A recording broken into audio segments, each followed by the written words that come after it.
Pero pag jowa may pinabayaan mo na makahanap agad ng iba.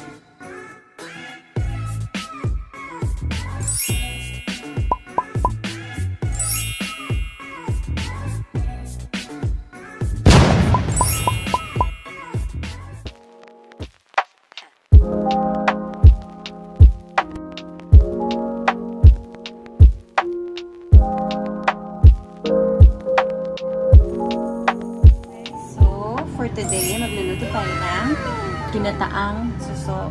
So, all we need to do is, first, syempre, lagay muna tayo ng pan. Wait, nalagyan ko na kasi ng oil kanina yan. Pinatay ko lang kasi sobrang uminit na siya. So, ngayon, yan, buksan ulit natin. Yan.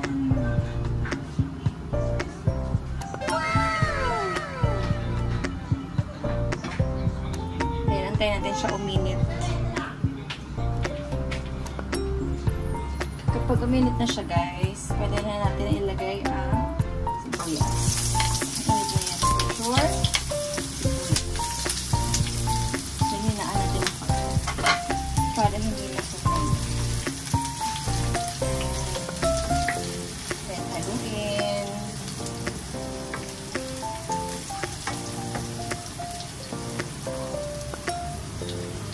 Take ko siya muna.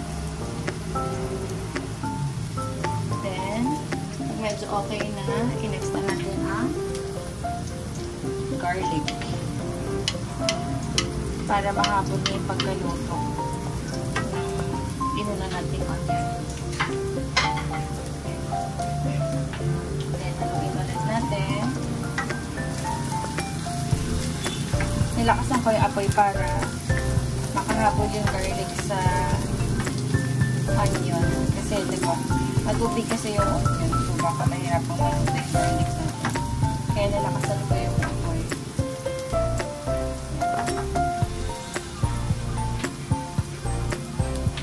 Tapos, dagdagan pa natin ang konting oil. Yan.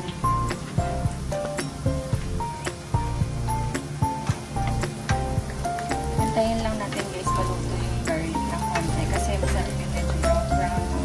Pero wag naman sunog. Then, next na natin, kapag okay naman na, medyo brown na yung garlic. Hindi lang gaano halata sa video. Pero brown na yan. Lagyan na natin yung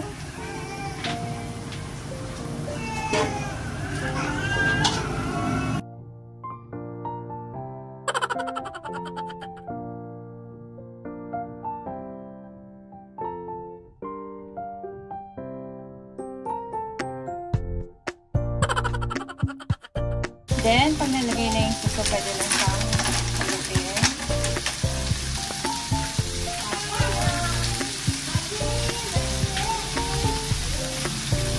Season with salt, of course.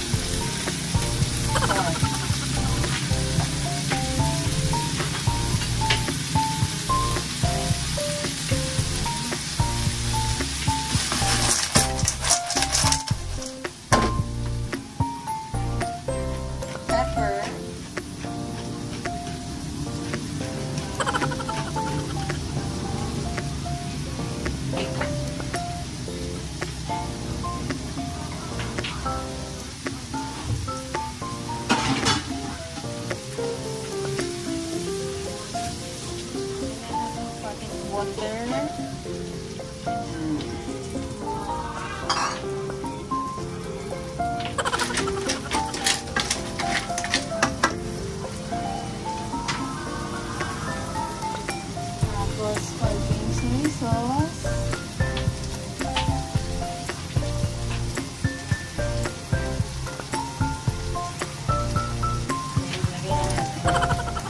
luya.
sauce and then takpan ulit natin siya. Yung isa, ma-reduce lang yung coconut milk.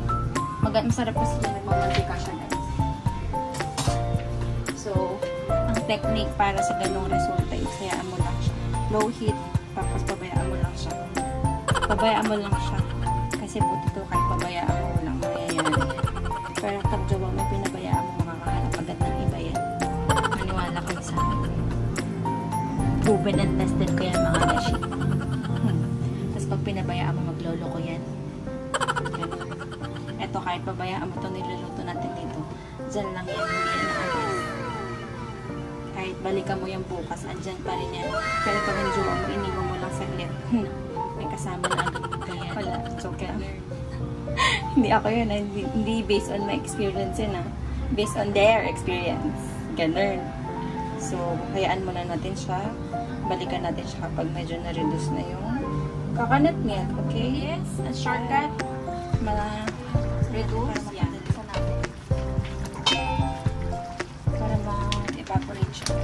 As you can see, may changes na siya. Ilagyan ko siya ng green na sili para mabango din siya. Kung naaamoy nyo lang, ang sarap ng amoy.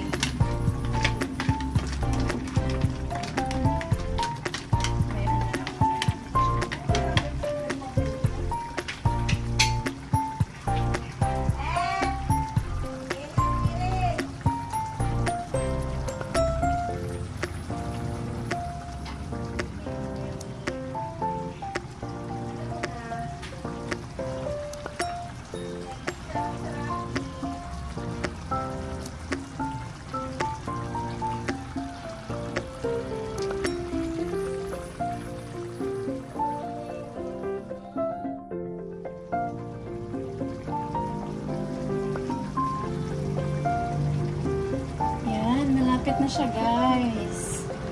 So, I think ilalagay ko na yung sili.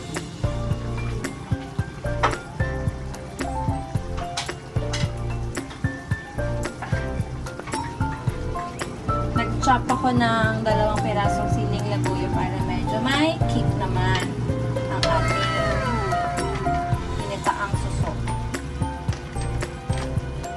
Marami palang klase ng ano yun.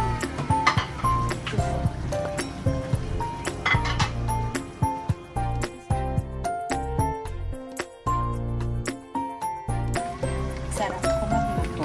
Sabi nila lang. Pero kung hindi ka naniniwala, hindi naman tayo mapilit na tao. Walang pilitan dito, guys. Yan. Antayin pa natin ng konti. Yan. Naluto yung coconut milk. May kinang-kinang siya, in fairness. Wow. Ganda.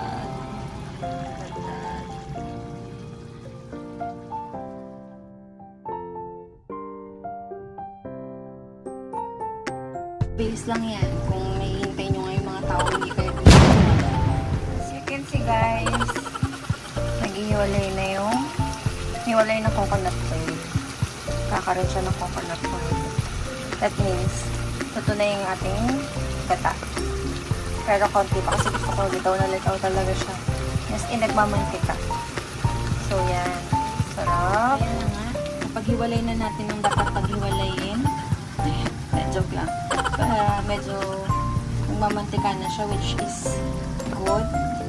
So, pwede na natin ilagay yung next ingredient. Okay? So, for the ingredient, lagay na natin ang ating baby spinach. Yan. Bakit may baby spinach ba? Tataka kayo, bakit spinach yung ginamit ko? Actually, gusto ko dapat talaga dito malunggay. Kasi wala kami malunggay. Spinach lang meron. So, yan yung ginamit ko. Then, takpan muna natin siya. Kasi madali lang mamaluto yan. Takpan natin siya. Muna natin natin siya. Yan, ganyan lang para ilalim siya. Ano din siya ng gata. Yan, sarap po.